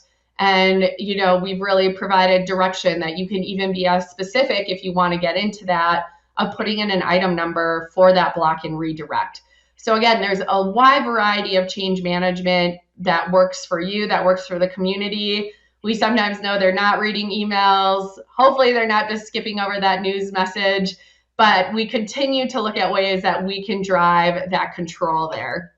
And then that kind of talks about the last one, is really around the approval process and giving you that final layer of control. But it does take more time to have someone either at a regional level or a corporate level go in and make sure that all those off-order guide products are being approved and are correct. And we do allow you the opportunity to make adjustments to quantities, make adjustments to products. Some of you will use this as an opportunity to communicate back into the field why you denied it. So you can see here in the note that there is a cheaper item available. So maybe you denied that on the order, and use that as an education opportunity. So this is what we go through and what the DSSI tool really has helped you do to drive that strong compliance within your communities. But what's exciting is we're always looking at new ways that we can drive innovation and help make this a little bit easier, especially with some of the turnover and labor challenges that we're seeing. And so actually, none of those were used in order to drive the compliance that we saw kind of at the start of the swap. And instead, we have some great new AI technology that is being, again, piloted with our procurement services team that really drove that. And now I want to turn it over to one of our product managers, Paul Clark. He has been with DSSI for 25 years. I've had the pleasure of working with him, and he comes with a vast knowledge of our integrations with our supply chain partners, and is really passionate about how we can use our tools like OGM AI, and continue to look into AI to see how we can just make DSSI even more awesome for all you and your communities. So with that, Paul, I'm going to turn it over to you to give a little more background on this. Yeah, thanks, Megan. Happy to be here to talk to you more about some of the solutions that we've been working on. And I did want to talk about what Megan just finished walking through, was that example of achieving higher compliance using an AI-powered ordering system. In that particular example, we have upgraded the DSSI ordering system to use our AI capability. And where the AI really comes into play is we are looking at all of the products available and identifying which products are essentially an equivalent use. So in that case, with that diced chicken, that was a real case study example, and it's happened thousands of times since we've started piloting that feature. Our ordering system was able to auto-detect, that someone was buying a product off of the order guide that matched a product that is on your order guide. So whether it's someone that is buying an old product that used to be on the order guide, but a change was recently made and now there's a new product available, or whether maybe someone is just searching off of the order guide and finding a different product, our system was able to automatically give that purchaser information to say, you really should be directed to this order guide product. This is the approved product to use. And we do have a visual of that that we'd like to show to you, because it does look and feel very similar also to the stockouts functionality as well. When you're in the shopping cart, and the shopping cart at that point will tell you if the product that you're buying is an off-order guide product. And this is what communities are using now to help drive higher compliance, on top of all the other things Megan just mentioned. But the AI algorithm we have is now looking at what they're ordering and detecting if there are order guide matches for those items, and it's letting the purchaser know that there's a better order guide product to use, and it's working.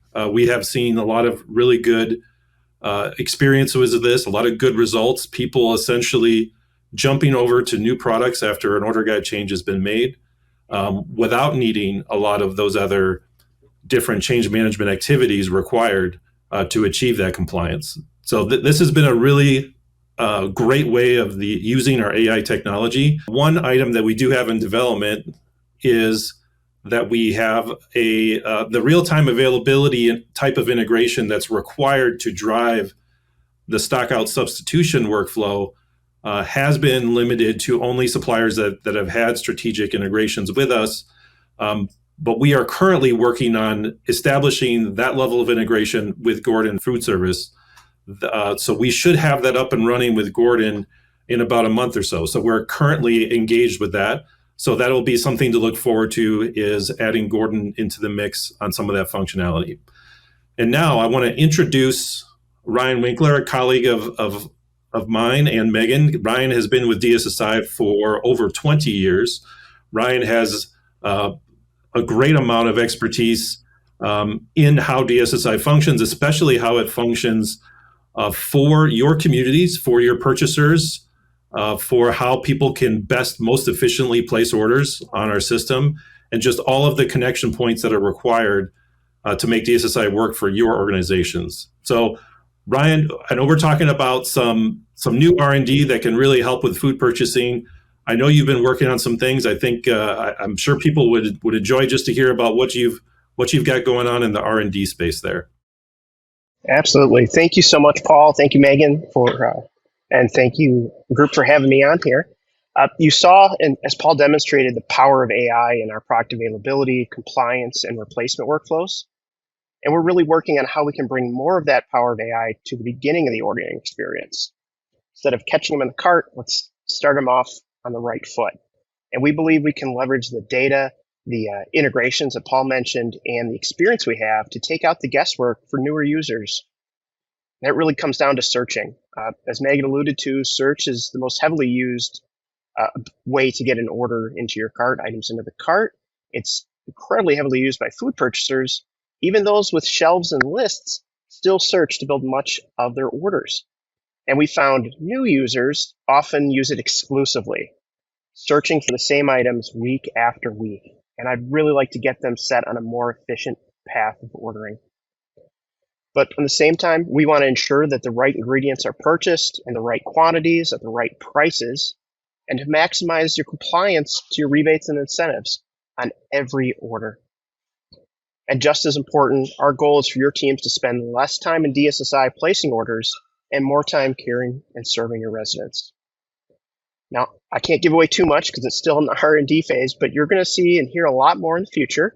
And I really look forward to connecting with you. And perhaps you can help us with some fun experiments to get your users ordering better.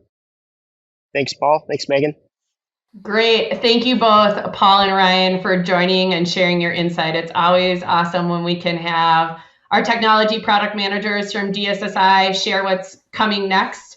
I love where things are going with the AI direction and can't wait to see how we can continue to drive those efficiencies for you and, most importantly, for that staff out in your communities.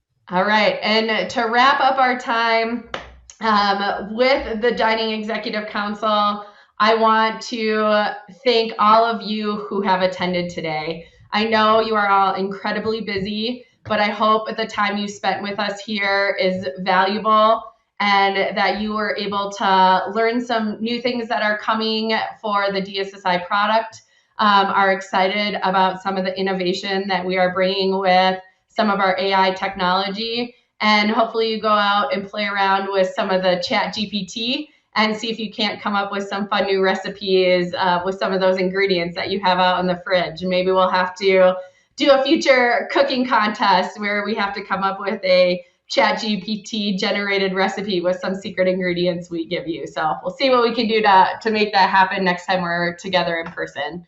So thank you all.